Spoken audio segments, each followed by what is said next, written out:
한 번 죽는 것은 사람에게 정해진 것이다 라고 히브리서 말씀이 우리에게 이야기하고 있습니다.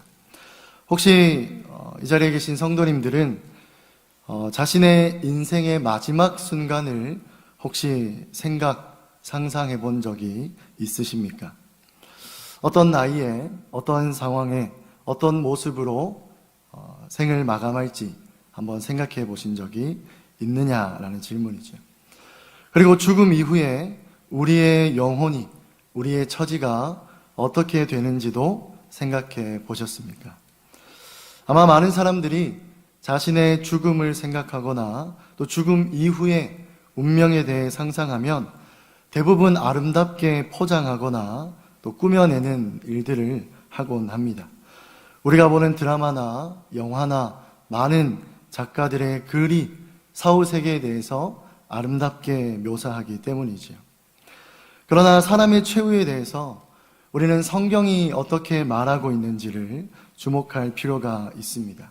특히 복음을 모르는 사람들, 여전히 진노의 자녀들, 또 하나님께 불순종한 그 자체로 살아가는 사람들이 맞이할 결말을 특히 저와 여러분 같은 성도들이 자세히 들여다본 적이 있느냐라는 것이죠. 오늘 본문은 바로 이것을 우리들에게 경고하거나 권면하고 있습니다. 하나님은 사울의 최후를 통해서요, 오늘 많은 사람들에게 이것을 말씀하기를 원하십니다. 혹시 많은 사람들의 마지막이 오늘 본문에 나오는 비참한 사울과는 같지 않을까 하는 물음이지요.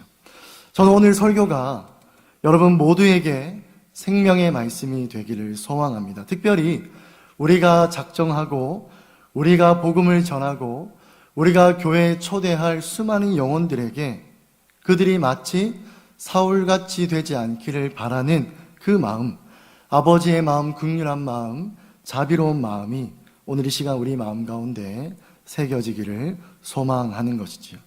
또 여전히 예수님을 믿는다 하지만 그러나 우리의 마음 가운데 내 뜻대로 하나님의 기뻐하시는 무언가가 아니라 내가 기뻐하고 소망하는 대로 살아가는 사람들에게는 오늘 이 말씀이 회개에 합당한 열매가 되기를 간절히 축복합니다.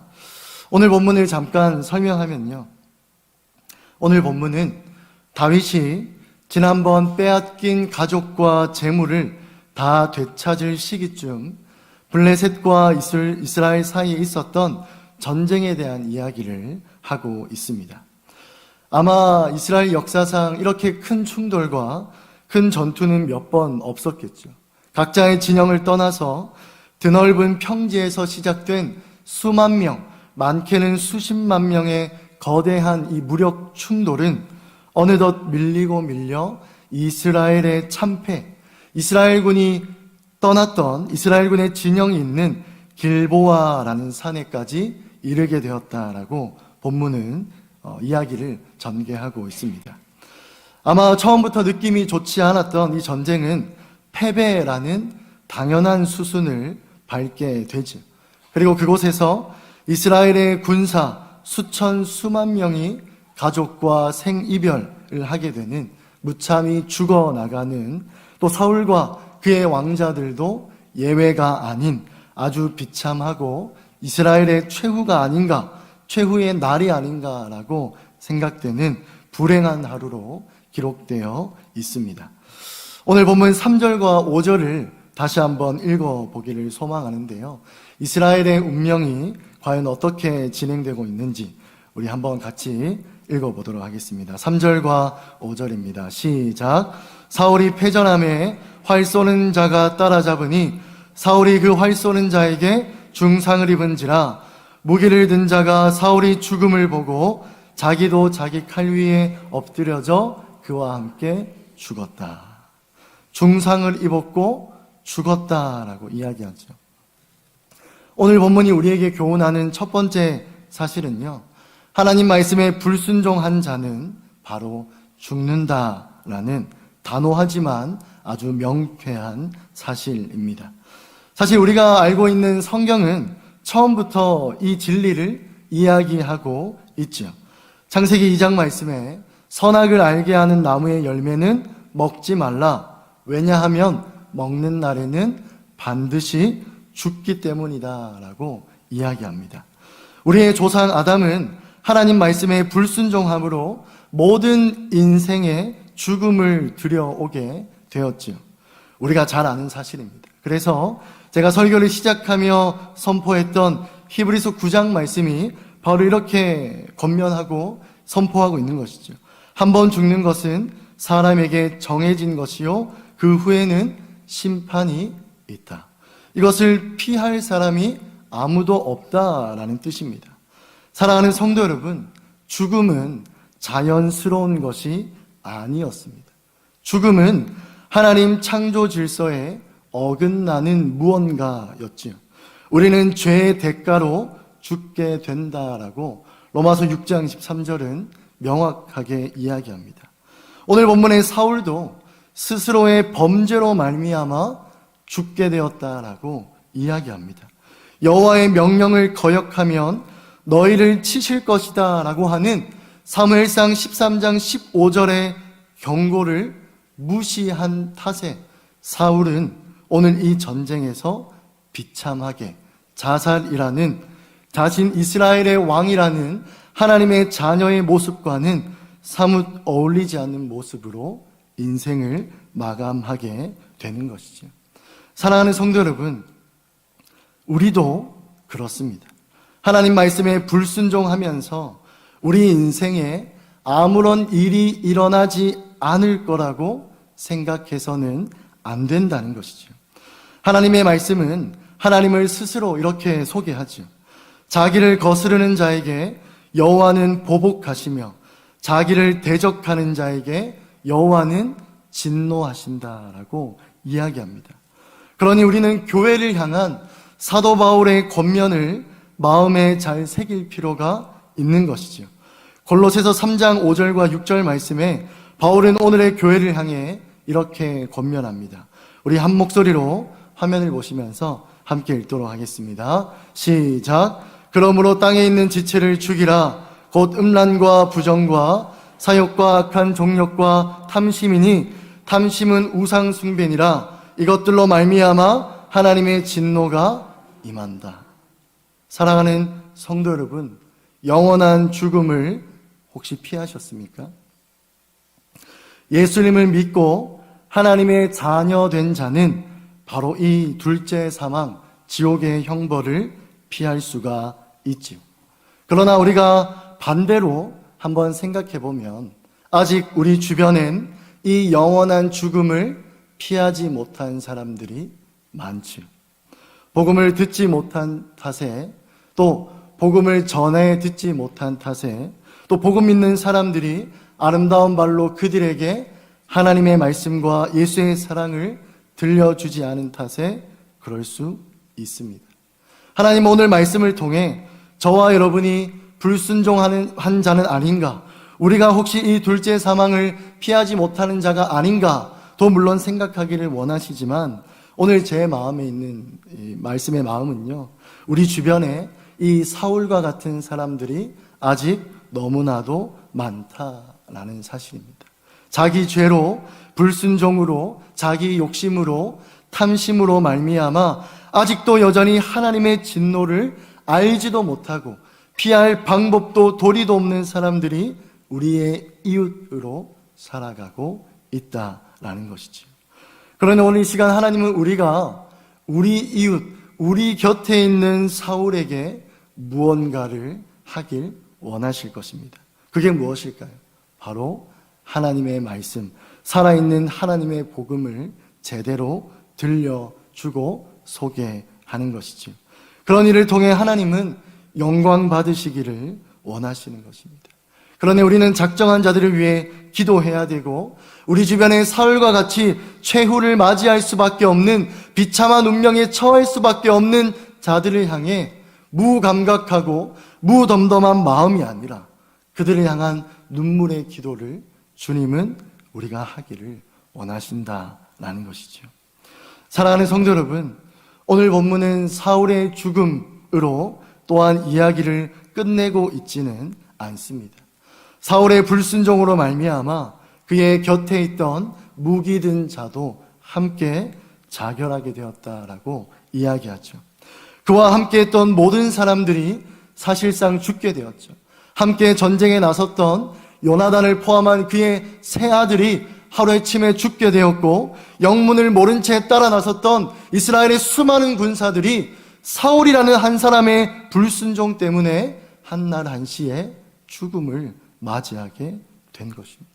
또한 죽음뿐만 아니라 비로소 죽음이라는 비참한 운명은 피했으나 사울의 죽음으로 말미암아, 사울의 죄와 불순종으로 말미암아 자신의 터전을 버리고 고향을 등진 채 요단강을 건너 이방 땅으로 도망가야만 하는 사람들이 생겨났다라고 본문은 이야기하는 것이죠.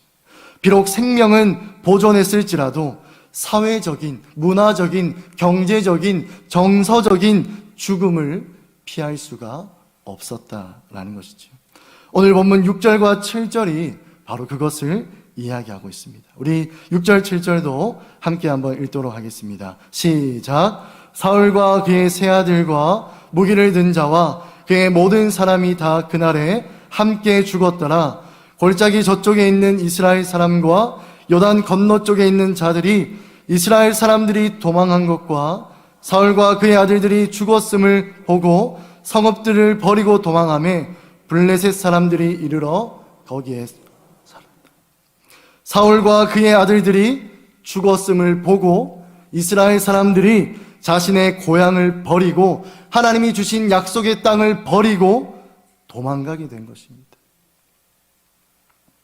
이처럼 불순종한 공동체, 불순종한 민족, 불순종한 사람들의 최후 그 두 번째는요, 바로 같이 죽는다, 같이 망한다라는 사실입니다. 사랑하는 성도 여러분, 이 부분에 누구보다 민감하셨던 분이 바로 예수님이세요. 예수님이 이 사실을, 이 현상을 누구보다 싫어하셨습니다. 누가복음 6장에 보면요, 또 비유로 말씀하시되 맹인이 맹인을 인도할 수 있느냐? 둘이 다 구덩이에 빠지지 않겠느냐? 예수님은 이것을 걱정하셨고요, 근심하셨어요. 너희 바리새인들아, 너희가 이스라엘 백성들을 제대로 인도할 수는 있냐? 너희도 너희 인생을 구제하지 못하는데, 너희도 하나님의 말씀을 바로 보지 못하는데 누가 누구를 인도한다는 거냐? 라고 걱정하셨어요. 분노하셨지만 그 안에는 근심이 원인으로 계셨습니다. 사랑하는 성도 여러분, 운전을 해본 경험이 없는 사람에게 운전을 배운다고 생각해 보십시오. 전교 꼴찌에게 돈을 주고 공부를 배운다라고 생각해 보십시오. 결혼을 해보지 않은 사람에게 결혼 생활에 대해 조언을 듣고자 하는 사람이 있다면 어떻겠습니까? 그 사람의 운명은 같이 망하고 같이 실패하고 같이 죽는 거죠. 오늘 본문에 나오는 사울의 불순종이 바로 그러한 결과를 낳았다는 거예요. 이스라엘이 전쟁에 패배한 이유가 무엇입니까? 왜 이렇게 많은 사람들이 죽고 고향을 떠나 피난 가야만 합니까? 바로 사울이 영적인 맹인이었기 때문입니다. 성경은 이렇게 말합니다. 내 양떼가 노략거리가 되고 모든 들짐승의 밥이 된 것은 목자가 없기 때문이다. 오늘 본문에는요, 적어도 이스라엘을 올바른 길로 인도할 목자가 없는 것입니다. 사울이라는 직함은 있었지만, 감투는 있었지만, 인간이 요구한 이스라엘의 왕이라는 자리는 있었지만 제대로 그 역할을 감당하지 못하자 사울이 20년, 30년, 40년 동안 왕으로 오래 있었지만 하나님과의 관계가 단절돼 있자, 그가 영적인 맹인이자 모든 이스라엘이 구덩이에 빠져버린 것입니다. 사랑하는 성도 여러분, 우리도 그렇습니다. 우리도 방심하면요, 맹인이 되지요. 그리고 맹인된 우리가 복음을 듣지 못한 자들을 인도하려고 하는 것입니다. 우리의 도착지, 우리의 꼬린점은 혹시 구덩이가 아닐까요? 예수님은 이것을 걱정하고 계실 것입니다. 맹인이 맹인을 인도할까 봐. 하나님의 말씀에 불순종하면서요, 그것이 다른 사람에게 아무런 영향이 없을 거라고 생각해서는 안 되는 것입니다. 우리가 하나님의 뜻대로 살지 않으면서 하나님의 기쁨이 될 것이라 착각해서는 안 되지. 교회가 교회되지 못하고 예배가 예배되지 못하는데 교회가 자라나고 성장하고 많은 사람들에게 칭송받고 주님께 영광을 돌릴 수 있을 거라 생각해서는 안 되는 것입니다. 왜냐하면 성경이 그 원칙과 기준을 말하잖아요. 맹인이 맹인을 절대 인도할 수 없다. 그러니 너희가 맹인인지 아닌지부터 생각해 보라는 것입니다. 만일 저와 같은 목회자가 영적으로 맹인이라면 성도들은 구덩이로 해야 하는 것이죠. 여러분들 같이 이 자리에 계신 셀장들이 영적으로 죽어 있다면 셀원들이 몇 명이든지 간에 구덩이를 향해 걸어가고 있는 것입니다. 다 같이 죽고 다 같이 망할 수밖에 없는 것이지. 신앙의 선배들이 하나님의 자녀로 예수 제자로 살지 않는데 신앙의 다음 세대들이 어떻게 구덩이를 피할 수가 있죠? 예수님이 이것을 걱정하고 계시는 것입니다. 그러니 사랑하는 성도 여러분, 우리는 이렇게 외식하는 자를 향한 예수님의 책망과 권면과 훈계와 사랑의 메시지를 가슴 깊이 새겨야 할 것입니다. 오늘 저와 여러분을 향해, 은혜로 공동체를 향해 주님 이렇게 말씀하십니다. 마태복음 23장 13절 말씀인데요, 우리 주님 주신 말씀이라 확신하는 마음으로 같이 한번 읽도록 하겠습니다. 화 있을진저 외식하는 서기관들과 바리새인들이여, 너희는 천국문을 사람들 앞에서 닫고 너희도 들어가지 않고 들어가려 하는 자도 들어가지 못하게 하는도다. 사랑하는 성도 여러분, 주님은 이것을 걱정하고 또 이런 사실이 우리 마음 가운데 있다면, 우리의 형편이 그렇다면 누구보다 주님이 탄식하고 계실 것입니다. 너희가 맹인인데 누가 누구를 인도할 수 있느냐? 주님은 이런 사람이 되지 않기를 원하시는 거죠. 우리가 영적으로 밝게, 영적인 눈이 밝아져 늘 언제나 주님의 뜻과 의를 가까이 구하며 날마다 주님과 동행하는 진정한 형통의 삶을 살기를 원하시는 것입니다. 사랑하는 성도 여러분, 오늘 본문을 잘 묵상해 보면요, 사울만큼 자존심이 강한 사람은 없었던 것 같아요. 오늘 본문뿐만 아니라 사무엘상 1장부터 31장을 쭉 살펴보면요, 사울은 자존심이 상해서 다윗을 미워했어요. 그리고 할례받지 않은 하나님의 말씀을 전혀 순종하지도 않으면서 할례받지 않은 사람의 손에 죽는 게 자존심 상해서요, 자살까지 택해요. 이 본문을 잘 읽어보면 차라리 그 자존심이었다면 하나님 말씀을 더 잘 듣는 게 좋지 않았을까? 라는 생각이 들 정도로 그는 자존심에 살고 자존심에 죽은 인물 중 하나입니다. 사로잡혀서 모욕을 당할 바에는 죽는 게 낫다라고 생각한 겁니다. 자신이 이미 영적으로 죽어 있다는 것은 전혀 생각하지 않은 채 내가 이스라엘의 왕으로서 저 할례받지 않은 자에게 체면 사가는 게 싫어서 차라리 내가 내 목숨을 끊는 게 낫다라고 생각한 어리석은 사람이었다는 것이죠. 사랑하는 성도 여러분, 모욕을 피하고 싶어서 자살했습니다. 그런데 사울이 정말 모욕을 피할 수가 있었나요? 그렇지 않죠. 오늘 본문은요, 사울이 더 큰 모욕을 당하게 되었다라고 이야기합니다. 오늘 본문 8절과 9절, 10절이 바로 이것을 이야기하는데요, 우리 본문 8절에서 10절을 함께 다시 한번 읽어보겠습니다. 시작. 그 이튿날 블레셋 사람들이 죽은 자를 벗기러 왔다가 사울과 그의 세 아들이 길보아 산에서 죽은 것을 보고 사울의 머리를 베고 그의 갑옷을 벗기고 자기들의 신당과 백성에게 알리기 위하여 그것을 블레셋 사람들의 땅 사방에 보내고 그의 갑옷은 아스다롯의 집에 두고 그의 시체는 벳산 성벽에 못 박으매. 블레셋 사람의 손에 죽는 게 싫어서 자결한 사울은요, 목베임을 당하고 시체가 성벽에 못 박히는 인간이 당할 수 있는 가장 큰 수치를 경험하게 됩니다. 사랑하는 성도 여러분, 이처럼 불순종한 사람, 불순종한 공동체, 불순종한 민족의 최후 그 세 번째는요, 바로 모욕을 당한다라는 진리입니다. 성경은 죄인들의 최후가 죽음으로만 끝난다라고 이야기하지 않죠. 성경은 사람이 한 번 죽는 것은 정해졌다라고 끝나지 않아요. 뭐라고 이야기합니까? 그 이후에 심판이 있다. 더 큰 모욕이 너희를 기다리고 있다라고 이야기합니다. 너희가 아브라함과 이삭과 야곱과 모든 선지자는 하나님 나라에 있고 오직 너희는 밖에 쫓겨난 것을 볼 때 거기서 슬피 울며 이를 갈리라. 이것이 예수님이 우리에게 경고하신 모욕입니다.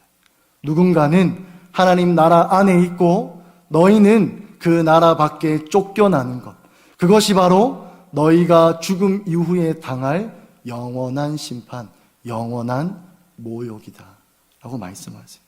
그리고 이것이 얼마나 억울하면, 얼마나 한탄스러우면, 얼마나 비참하고 모욕스러우면 슬피 울며 이를 갈 것이다 라고 예수님이 말씀하실 정도였을까요? 사랑하는 성도 여러분, 내쫓기는 것만큼 모욕적인 일은 없죠. 죄인들은 하나님 나라 그 밖에 서서 손이 발이 되도록 빌 것입니다. 그러나 들어갈 수가 없는 나라이죠. 아마 예수님의 비유가 가장 사실적인 표현이 아닐까요? 누가복음 16장은 이렇게 또 경고합니다. 아버지 아브라함이여 나를 긍휼히 여기사 나사로를 보내어 그 손가락 끝에 물을 찍어 내 혀를 서늘하게 하소서. 내가 이 불꽃 가운데서 괴로워하나이다. 저는 이것이 예수님의 상상이라고 생각하지 않습니다. 아마 우리가 당할 모욕을 그대로 가장 사실적이고 현실감 있게 말씀하신 게 아닐까요? 아버지 아브라함이여 나를 불쌍히 여기사 그 손가락 끝에 물을 찍어 내 혀를 서늘하게 하소서. 이 모욕을 피하게 하소서. 이 둘째 사망, 이 영원한 심판을 피하게 하소서. 그러나 여러분, 이 부자의 부탁을 하나님이 들어주셨나요? 아니죠. 거절하셨습니다. 네가 당하는 모욕은 당할 만하다라고 말씀하셨어요. 사랑하는 성도 여러분, 우리도 그렇습니다. 혹시 하나님 말씀대로 사는 게 부끄럽고 연약한 상황 가운데 있는 분이 있으십니까? 하나님 말씀대로 사는 게 이 세상과 이 세대에서 주의 자녀로 살아가는 게 자존심 상하고 모욕적인 상황을 만난 적이 있으십니까? 장담하건대 하나님 말씀대로 살지 않으면 더 큰 모욕이 우리를 기다리고 있을 겁니다. 더 큰 수치와 부끄러움, 아예 자존심을 내려놓고 그때는 손이 발이 되도록 바닥을 기어다녀야 될 정도로 피할 수 없는 모욕이 우리를, 혹은 아직 복음을 듣지 못한 우리의 VIP들을 기다리고 있을 수 있다는 것이죠. 그러니 우리는 마지막으로 교회를 향한 예수님의 말씀을 마음에 잘 새겨야 할 것입니다. 주님 우리에게 이렇게 말씀하십니다. 마태복음 7장 21절에서 23절 말씀인데요. 우리 화면 보시면서 같이 한번 읽도록 하겠습니다. 시작. 나더러 주여 주여 하는 자마다 다 천국에 들어갈 것이 아니요 다만 하늘에 계신 내 아버지의 뜻대로 행하는 자라야 들어가리라. 그날에 많은 사람이 나더러 이르되 주여 주여 우리가 주의 이름으로 선지자 노릇하며 주의 이름으로 귀신을 쫓아내며 주의 이름으로 많은 권능을 행하지 아니하였나이까 하리니 그때 내가 그들에게 밝히 말하되 내가 너희를 도무지 알지 못하니 불법을 행하는 자들아 내게서 떠나가라 하니라. 사랑하는 성도 여러분, 둘째 사망, 이 영원한 죽음과 심판, 모욕으로부터 자유케 되셨습니까? 그렇다면 주님은 이제 아직 복음을 듣지 못한 자들도 그렇게 되기를 원하실 거예요. 우리가 이전에는 사울과 같은 사람이었습니다. 하나님을 모를 때는, 정말 주님을 모를 때는 죄인이었고, 죄인 중에 괴수였고, 우리도 사울과 같이 정말 덧없는 자존심 때문에 우리 스스로 우리의 삶을 포기하고 정말 하나님 보시기에 죄스러운 모습으로 살아갈 수밖에 없었던 자들이지만, 그러나 이 자리에 있는 저와 여러분은 모두는 예수님의 은혜로 구원받았음을 믿으시기를 바랍니다. 그렇다면 사랑하는 성도 여러분, 우리뿐만 아니라 아직 복음을 듣지 못한, 여전히 사울과 같은 최후를 맞이할 수밖에 없는 그들을 향해 주님은 여전히 우리에게 가라 라고 말씀하시는 것입니다. 그러니 오늘날 우리의 마음 가운데 우리의 이웃이 사울과 같은 사람으로 보일 수 있기를 소망합니다. 그들이 마주할 최후를 긍휼히 여기는 것입니다. 그들이 피할 수 없는 하나님의 진노를 우리가 함께 두려워해 주는 것입니다. 예수 믿지 않으면 이 사망을 피할 수가 없어요. 하나님 믿지 않으면 이 영원한 수치와 모욕을 당신이 피할 방법이 없어요. 우리 함께 예수 믿고 구원받읍시다. 사랑하는 성도 여러분, 11월 26일 바로 그 은혜의 날이 오늘 우리 은혜로교회 가운데 계획되어 있습니다. 하나님이 이 자리에 아마 사울과 같은 최후를 맞이할 수밖에 없는 사람들을 초대하기를 원하실 거예요. 그래서 사울처럼 죽고 같이 죽고 영원한 모욕 당하는 것을 피하기를 원하실 것입니다. 나를 믿는 자는 성경의 이름과 같이 그 배에서 생수의 강이 흘러나온다. 오늘 이 자리에 있는 저와 여러분이 날마다 주님 축복의 통로가 되어서 정말 우리가 작정한 모든 VIP들이 예수님 믿고 구원받는 그런 놀라운 역사가 오늘 이 밤 가운데 우리의 기도를 통하여서, 우리의 하나님을 사랑하는 마음을 통하여서 또 12월 26일 그날 가운데 하나님의 놀라운 사랑과 부흥의 역사가 함께할 수 있기를 예수님의 이름으로 간절히 축복합니다.